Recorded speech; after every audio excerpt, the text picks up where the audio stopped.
Gentlemen, welcome to Just Men. Thank you for having us. Which particular song that sort of resonates to you personally and really has had an impact in your life? And share a little bit why that song means so much to you as it's been expressed through your sound and through your music. And I'll start with you, Santiago.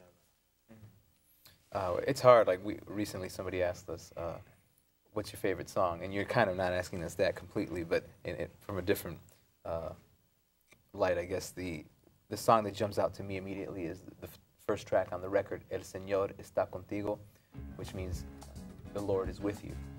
And when I wrote that song, I was literally in a parking lot in Orlando, Florida a few years ago, and I had no clue it would end up. I wasn't even here in Nashville at the time, so I didn't know these two gentlemen. We didn't have the group yet. But that song, the last phrase, bum, bum, bum, or the last three notes, I should say, it reminded me of another song I grew up singing in Spanish in the church I attended in Ohio, where the phrase that ended that song was, "And the Lord is with you," in Spanish.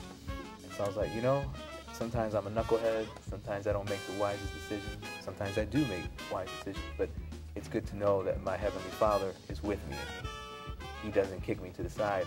And I think one of the issues I had growing up, I have a wonderful earthly father, biological father, excuse me, but I think he was one of those macho Latino men who, you know, I can't cry in front of my children, I can't give them a hug.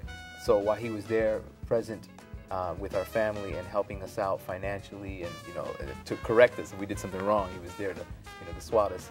I didn't have that other nurturing side from him. So that's one of the things I've had to struggle with as an adult man, knowing that there's two sides. There's the side of a man that has the correction, you know, or goes out and works to provide for his family, but then there's also the tender side. And so God has shown me in different ways, whether it's through beautiful brothers like these two men here or other folks in my life, that there's a tender side to God too. He's not just about judgment. I'm going to get you if you do this wrong. So anyway, he's with me no matter what, and that's where that song came from. And, but the original form, I brought it to these guys, and I mean, kind of like with all the songs, we sit down and work on it, and so it's definitely what you hear now is much more beautiful than what the original, you know. Evolution. Yeah, it evolved. Yeah. But that's kind of where that song came out and how it speaks to me. God is always with us, whether we feel Him or not, whether we're on the mountaintop or in the valley, He's there. Wow, that's beautiful, man. That's beautiful. All right, my man. Follow that. And I'm actually going to change my answer from what it normally is, but I was thinking we were very fortunate. Just recently, we played our first concert outside of Nashville and went and did a performance at the Historic Jazz Kitchen in Indianapolis, Indiana. And one of the songs that we played just stuck with me, and it's always stuck with me. But it was, but this just having recently performed it, it's the one that I like the way the question you asked about the song resonating, and I feel like it's a song that Edwin, he originally brought in called "This Is Me," and for what that song I think has meant for us, because there's traces, it's in a folkloric merengue style, if I'm being accurate, Slow down. Rhythmically. It's slower than what you'd hear on the radio if you listen to merengue or if you went to the record store. But there's a melodic part of it and that merengue style certainly has its roots, I think, with Giovanni's cultural heritage. There's a melodic thing that certainly extends out of Emer's musical voice. But then one of the things I was able to kind of bring in was something of a gospel harmonic outlook for the song as well. And I think, maybe one of the songs on the record that I think the three of us could be the only three that could have actually made that song happen, just for all the things that are in the song. I started playing here in Nashville. In terms of public performance, the church was one of the first places that I started playing at St. Luke's CME. And I feel so thankful that I had that environment to learn to play in, because it spoke to the power of music.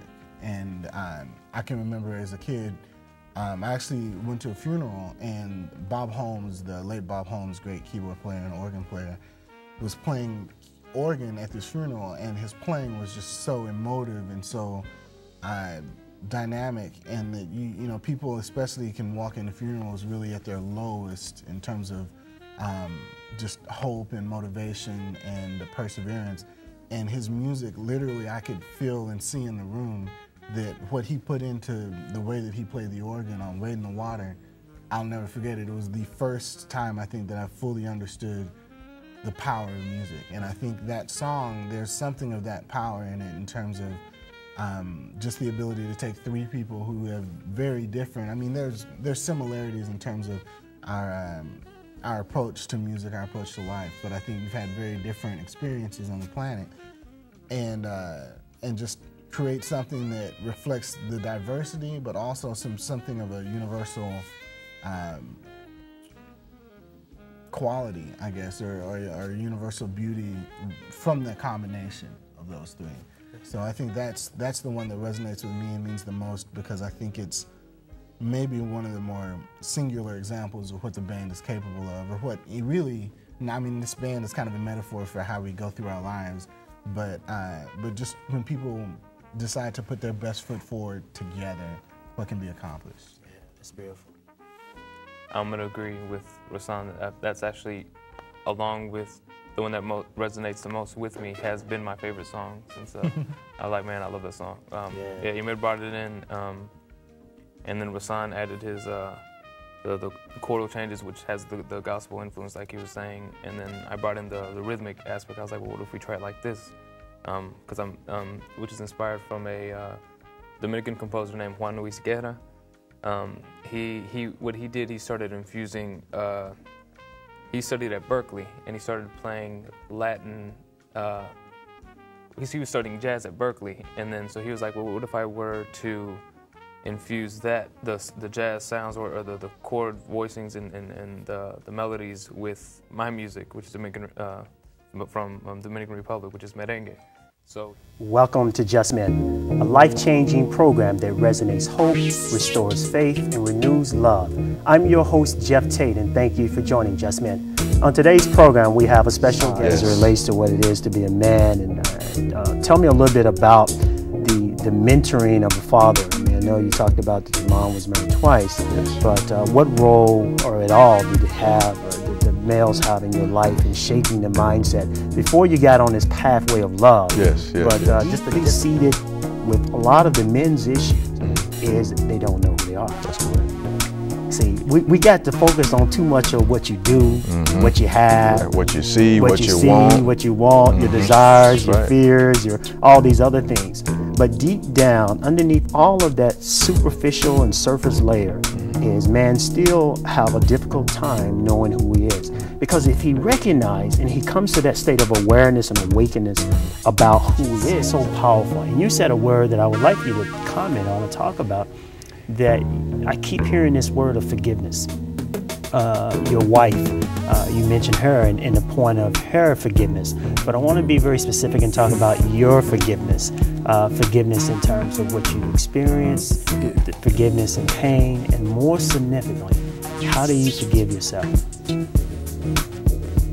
How you do it, it has to be a choice. You have to choose, because sometimes you don't want to. Actually, most days, I don't want to. What led us to the type of addiction when it comes to sex, and why do we treat women the way we do? When you turn into